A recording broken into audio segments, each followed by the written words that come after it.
पाकिस्तान के कई हिस्सों की तरह अंदरूने सिंध में भी तालीम हर बच्चे की किस्मत में नहीं। कोरोना वायरस आया तो स्कूलों के दरवाजे सभी पर बंद हो गए। ऐसे में आसूबाई खुद किताबें लेकर बच्चों के पास पहुंची। कोरोना की वजह से जो सबसे बड़ा नुकसान हमारी तालीम पे हुआ है, जो हमारी बच्चियों की तालीम खासतौर पे मुतासर हुई है, क्योंकि स्कूलें हमारी बंद पड़ी है।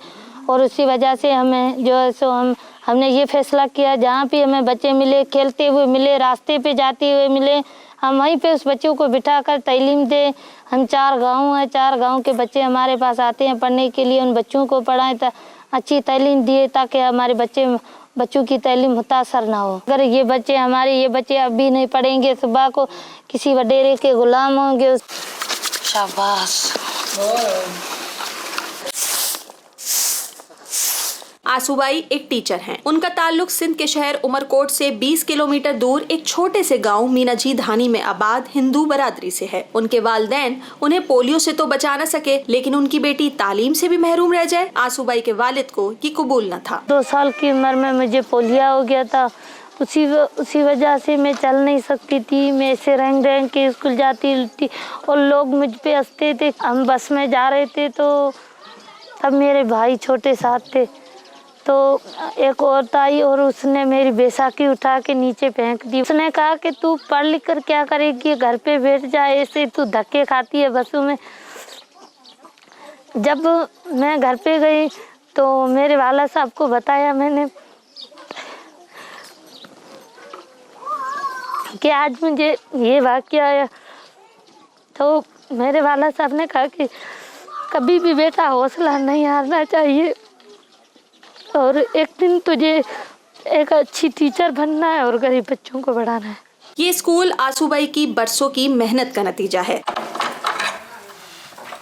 कई माह से इस्तेमाल में न होने के बायस ये गर्द और मट्टी से अटा है। आसूबाई को बेचैनी से उस दिन का इंतजार है जब यहाँ सबक सुनाते बच्चों की आवाजें फिर से गूंजेंगी। तरक्की तालीम से ही आती है और कहते हैं ना कि एक मर्द पढ़ा, एक फर्द पढ़ा, एक औरत पढ़ी, पूरा माशरा पढ़ा। मैंने एक झुपड़ी में स्कूल स्टार्ट किया था। आज माशाल्लाह जो है 10 रूम है और 315 बच्चे पढ़ रहे हैं, जिसमें 115 लड़कियां। वो गांव जहां कभी स्कूल जाने पर आंसू का तमस्खुर उड़ाया जाता था, आज वहीं के बच्चे उनकी वजह से इल्म के जेवर से आरास्ता हो रहे हैं। कहते हैं ना, मिट्टी से बना था मिट्टी में मिल जाऊंगा।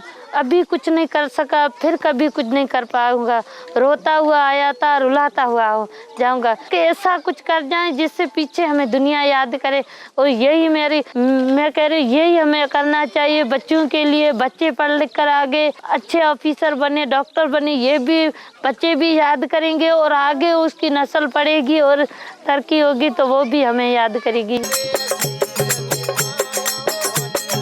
अंदरूने सिंध की इन बस्तियों का मुस्तकबिल बेहतर बनाने में अपना हिस्सा डालने की लगन आंसू खोली को एक गांव से दूसरे गांव ले जा रही है। आसूबाई कहती हैं कि जब उन्होंने पोलियो को अपना रास्ता नहीं रोकने दिया तो वो कोरोना वायरस को बच्चों की तालीम की राह में रुकावट कैसे बनने देती। Sidra Dar, voice of America, Umarkot, Sindh.